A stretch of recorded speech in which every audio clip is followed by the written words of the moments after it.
Hi there, my name is Nadya and I work in Spire Research and Consulting.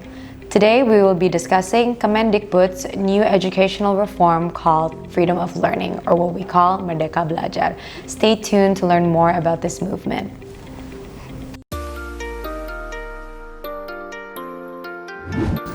For the past few decades, Indonesia has been performing relatively low in comparison to our OECD countries in reading and comprehension. But as the saying goes, better late than never. Let's start our educational reform now to better the young minds who will lead the future Indonesia. Following educational leaders right now like Norway, Singapore, and Finland, Indonesia will practice comprehension over memorization to fulfill greater understanding and greater in-depth knowledge for the young minds that we have to educate now. KeMenDikBud's Freedom of Learning will be focusing on 4 core concepts of education. Number 1 being comprehension, number 2, digital learning, number 3, character building, and last but not the least, the new competency assessment exam that will be now published instead of the old Ujian Nasional that has been running for decades. Indonesian educators will now live by the new mantra, comprehension over memorization. The new Minister of Education and Culture could have not said it better himself. This is what Indonesia needs in the future. I am sorry, but we do not need kids who are good at memorizing. One may ask, how do we achieve comprehension over memorization? Instead of utilizing traditional multiple-choice questions, or also known as closed-ended questions, we should provide open-ended questions and creative questions to pose to our students to allow them to think outside of the box. Closed-ended questions will only allow them to reply in textbook answers that they have read and learned and memorized before actual examination dates. Multiple-choice questions are simply not good enough indicators of a student's intelligence. COVID-19 has taught us a lot of things, from hygiene to social distancing. But mainly, we have learned that anything and everything can be done online. Learning is not confined to a space. It is not merely a whiteboard, 30 students, and a classroom. Learning takes place whenever a student is eager to absorb new information.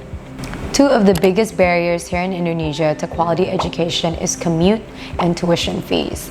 Imagine how digital learning can help cut costs and eliminate commute from the list of problems that students may have. Costs for this include infrastructure and facilities that are provided by schools. If you cut costs from these 2 aspects of just schooling, it will help lower down tuition fees by a lot. 2 out of 3 Indonesians have internet access. Ergo, 67% of Indonesia can access digital learning. Character building is a lesson not only meant for students, but also for educational institutions.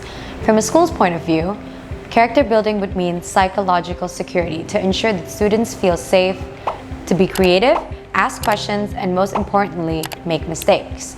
Think of schools as a miniature model of real life. We are all bound to make mistakes. So schools are supposed to teach their students that instead of being judged by one's mistakes, we should be judged by how we overcome those mistakes. Character building from a student's perspective is self-awareness. What is self-awareness, you may ask? Self-awareness is the skill of knowing one's strengths and one's weaknesses. Instead of only showing those strengths and shunning away your weaknesses, admit to them, acknowledge them, and work on them. That's the only way one grows as a person. And that is how one becomes an independent learner.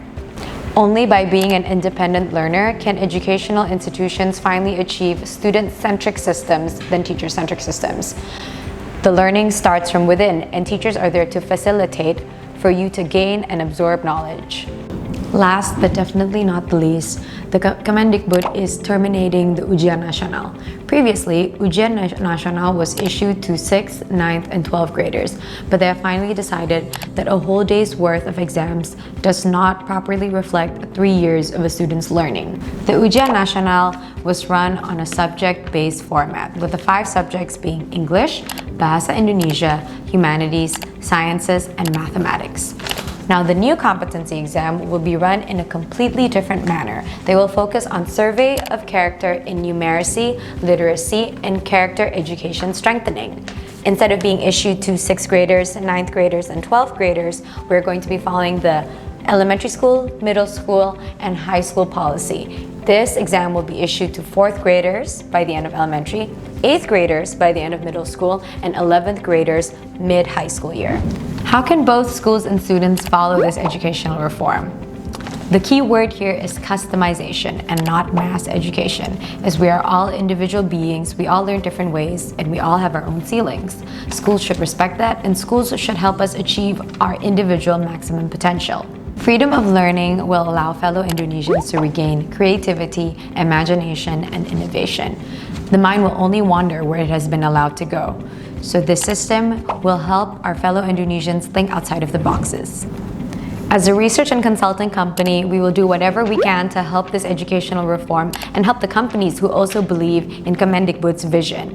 To learn more, click on the link provided below. Don't forget to like, comment, subscribe, and share this video to your friends. Bye!